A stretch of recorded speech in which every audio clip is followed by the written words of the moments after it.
Welcome back to another episode of Sports-Fixx. I am Carson Becker, and I am finally back. I'm ready to talk about college football once again. There's been a lot of talk about the 2014 playoff here. Me personally, I don't necessarily love the idea. I think that's too many teams. Some of these bad teams getting into the playoffs, giving them chances to go and go and win a championship. I guess more football. I guess makes sense. Kind of more football though. Playing in meaningless bowl games. I get why they're trying to do it. Some of these coaches have come out and talked about it at this point. Mike Elko came out and talked about it. A couple other coaches come out and talked about it. But I mean, I think it's more for the coaches. Like, I think it was Mike Elko who said they're trying to almost save their job, they made the playoffs on their resume because that's such a big deal at this point. If you make the playoffs, you're in a good spot. But you go to a 2014 playoff, just making the playoffs doesn't necessarily mean you're in a good spot anymore for coaching wise. It's kind of like getting to the NBA playoffs or NHL playoffs, making to the first round, and then losing isn't necessarily as good of a feat in the NHL as it is in college football. Getting to the playoffs in college football has been a big part of it. So I don't necessarily agree with the 2014 playoffs there. This would also eliminate conference championships, which I don't like. I love championship weekend. It's all the best teams playing that should play to go and win their conference. I get that it threw some teams off last year, but it was also a very odd year. We didn't have an ACC champion in. We had a JMU team come in and play. So it was just an odd year last year. So I don't think we should necessarily go off of that. I think 24 teams is way too many teams.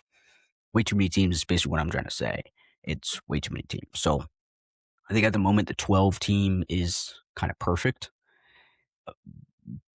It's perfect, but the bye team shouldn't get a month off. Getting a month off is too much time for a team. When you're playing week to week for 13, 14 weeks, you get 2 bye weeks in between those games.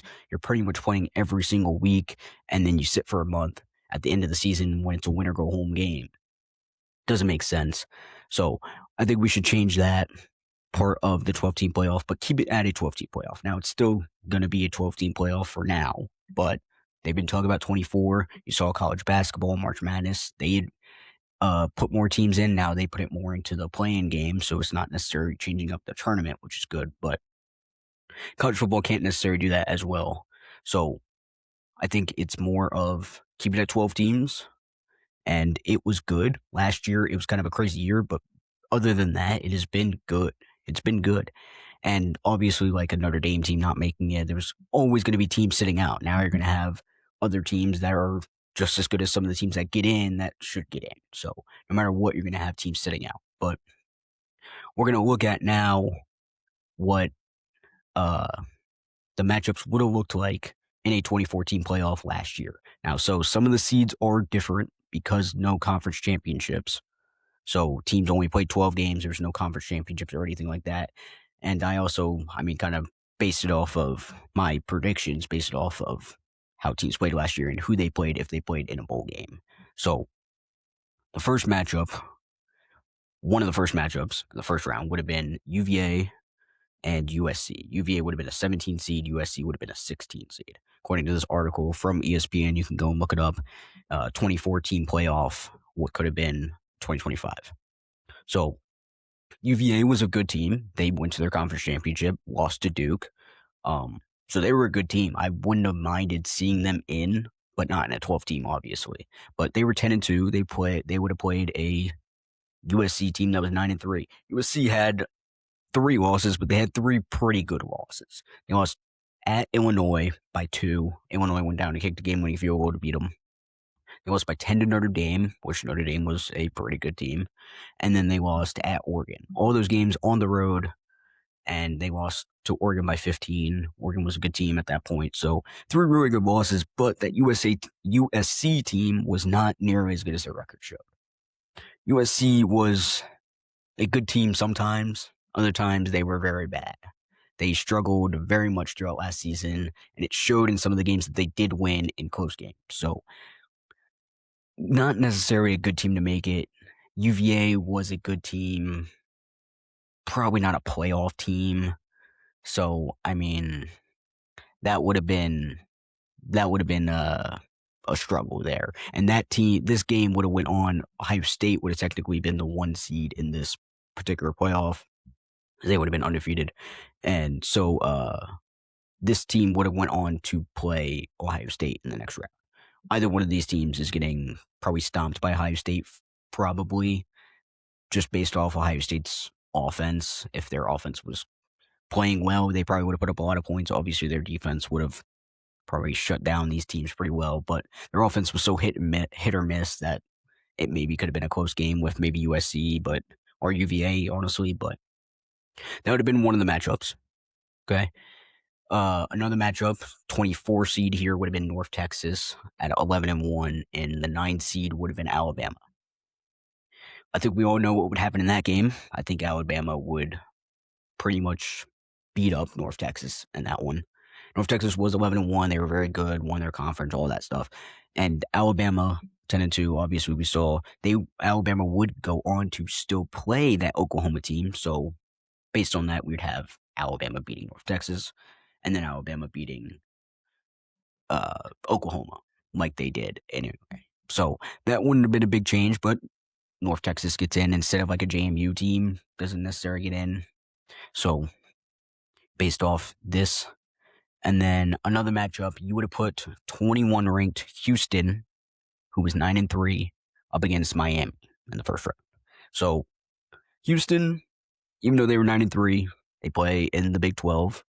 They did lose to a couple of those Big 12 teams. They didn't have terrible losses, but who was talking about Houston this year? Who thought Houston was a good team this year?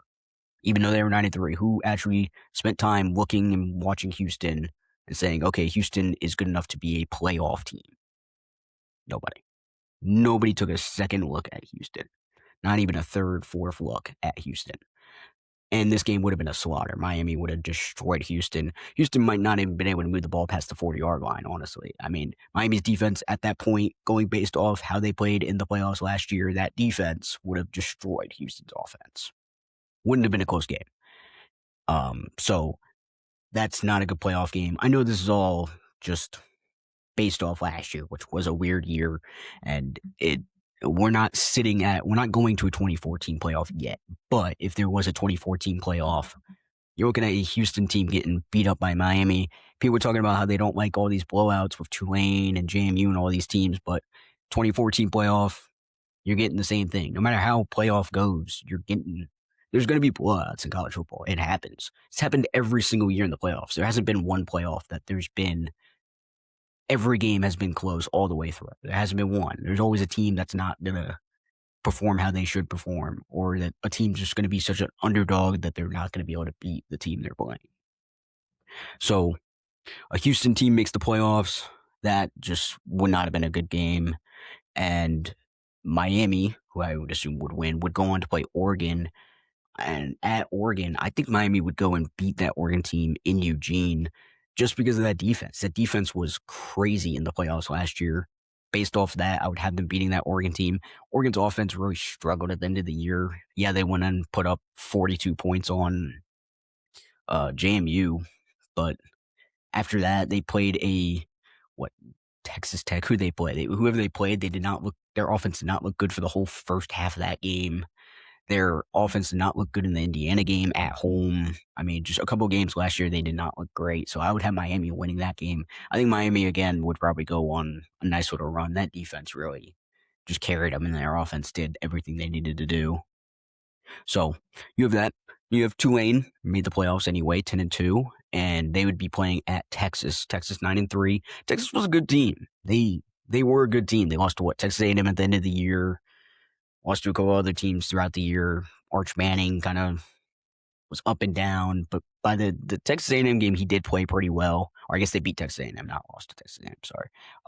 But that would probably be a good matchup. Texas would probably do what Ole Miss did to Tulane anyway. I mean, that's probably another blowout game. And then you'd have probably a Texas Tech game, which I think would be probably a pretty good game. Texas Tech was pretty good last year. Their only 2 losses were to BYU, who's in the next matchup, of course, would be in the playoffs.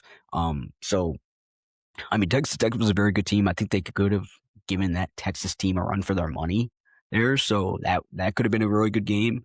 But Tulane, once again, I mean, they're not putting up much of a fight against the Texas team, I think. So then you have Georgia Tech and BYU. Georgia Tech was one of those teams that everybody kind of, me personally, wanted them to be really good this year because they were really good 2 years ago and gave Georgia a fit.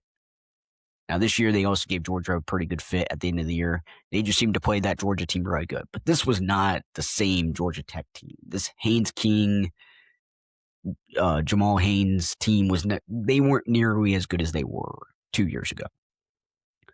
And it was disappointing. They could have been really good. I think they played really good games. That Clemson game at the beginning of the year, they played really good when we thought Clemson was good, and then ended up Clemson just wasn't that good. So, I mean, they had a good team, but they had too many bad losses. They lost to a 4-4 NC State team at home. They lost to a Pitt team that was 7-3 at the time. Pitt was a pretty good team, but still not nearly as good as some of these teams they should have been beating, should have been playing. These games shouldn't have been close. They lost to Georgia, of course, at the end of the year. But they're probably losing this game to BYU. BYU's probably stomping them in that game. So BYU would go on to play Ole Miss, which could be a good game, but Ole Miss was playing really well in that playoff. I think I would give it to Ole Miss just because they played so well. And obviously I'm basing it off how they played in those games. But I mean, that would be a good game. BYU Ole Miss would probably be a good game at Ole Miss, but Georgia Tech probably not competing with that BYU team. That was a very good BYU team. Then you have Michigan versus Vanderbilt. Michigan 9-3, Vanderbilt sitting at 10-2. If Pavia got into the playoffs, I was going to be angry last year just because all the stuff that happened with him, Heisman, all the stuff that happened with him. And then Michigan was not a very good team either. They were not good. Bryce Underwood was not good last year. The team struggled. They relied on the run game very heavily. That game would honestly be a toss-up, and I might even give the game to Vanderbilt in that one, which I hate to say, but both these teams, I mean, Michigan, obviously, you guys know I don't like Michigan, but Vanderbilt was just a team that annoyed me because of Diego Pavia, so I would hate to see that game. The winner would go on to play Georgia. I think both those teams lose to Georgia pretty badly, probably. Maybe Vanderbilt gives them trouble. Michigan does not. So that's another game that's really just, you maybe get one more good game, but you're not really getting good games. Now, this next one, the next two actually are kind of where I'm sitting at, where I'm like, 24 teams is too many. Some of these teams just should not get into the playoffs, right? It's just, you can only have so many teams in a playoff. I mean, it's the playoffs for a reason. You're supposed to be the best teams in the playoff, and some of these teams just aren't good enough. The next game, Iowa 8-4 versus Notre Dame. Notre Dame should have got in. I said it last year when the playoffs came out and all that. I said Notre Dame should have been in. I agree with that still. But an 8-4 Iowa team should not be sniffing the playoffs at all. They should not be sniffing the playoffs. Remember, the Iowa team played this Vanderbilt team and beat that Vanderbilt team in a bowl game last year. So I think neither of those teams deserve to be in the playoffs, but both of them getting in. Notre Dame's destroying this Iowa team that was just not good. 8-4. They did have 4 losses, all to ranked teams. Yeah, but they lost to Indiana. They lost to Iowa State, Oregon, and USC. All teams that would make the playoffs in this scenario. No, sorry, Iowa State won. But they played Iowa State early on when Iowa State was still ranked. Remember, Iowa State did not finish the season very well. But that game would not be close. Notre Dame would destroy them. And then they would go on to play Texas A&M, which I don't know there. Texas A&M did not look good in that playoff game versus Miami, but Miami had maybe the best defense in the playoff at that point. They were playing out of their minds. So that would be probably a good game. Notre Dame, Texas A&M. Actually, that would have been a rematch. I'm sorry. That's right. Notre Dame, Texas A&M would have been a rematch from last year. So that would have been a great game to see in the playoffs, a rematch like that. But I don't know who I would give it to a second time. maybe Texas A&M because they play at Texas A&M, but that would be a tough one. That'd be a tough one. And then this next one, Arizona versus Utah. Arizona 9-3, Utah 10-2. That winner would go on to play Indiana. I would probably have Utah in that one. Utah was probably the better team. Um, Indiana beats both these teams by a whole lot of points, as we saw what they did to teams in the playoffs, that teams that deserve to be in the playoffs, what they did to those teams. So, I mean, you get some extra games, you get some more matchups, you get, I mean, instead of like meaningless bowl games, you have a chance to go and play for a national championship. So I get it. I get it. They don't want kids to sit out and stuff, and they want to make more money that way with a 2014 playoff, right? Uh, but some of these teams, I mean, Arizona does not deserve to be in the playoffs last year. They were not a good enough team to be in the playoffs. No. Utah maybe. Utah was pretty good in the Big 12. They were pretty good in the Big 12.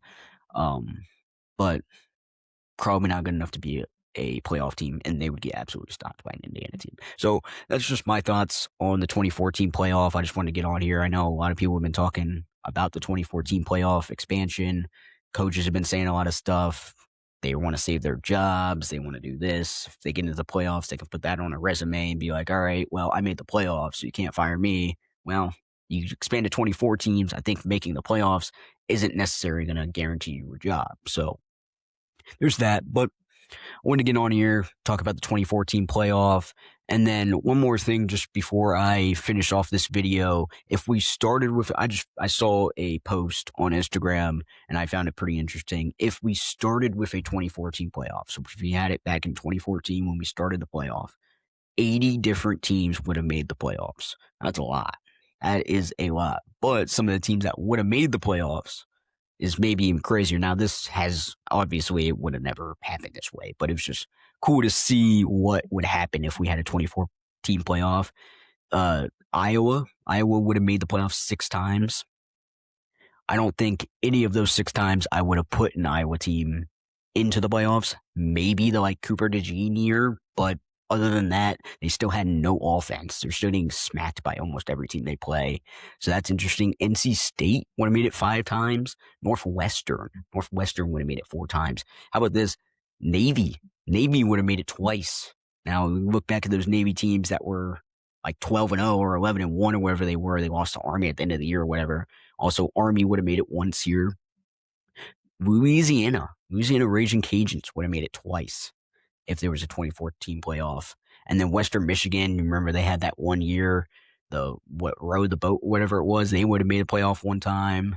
Fresno State, App State, Tulsa, Troy, just some interesting teams here that would have been funny to see in the playoffs that we've seen. So all those teams would have made the playoffs if we started with a 24-team playoff. And then if you're interested, Alabama and Ohio State would have 12 playoff appearances, which would be every single playoff appearance, followed by Clemson with 11 and Georgia with only 10, which was a little surprising.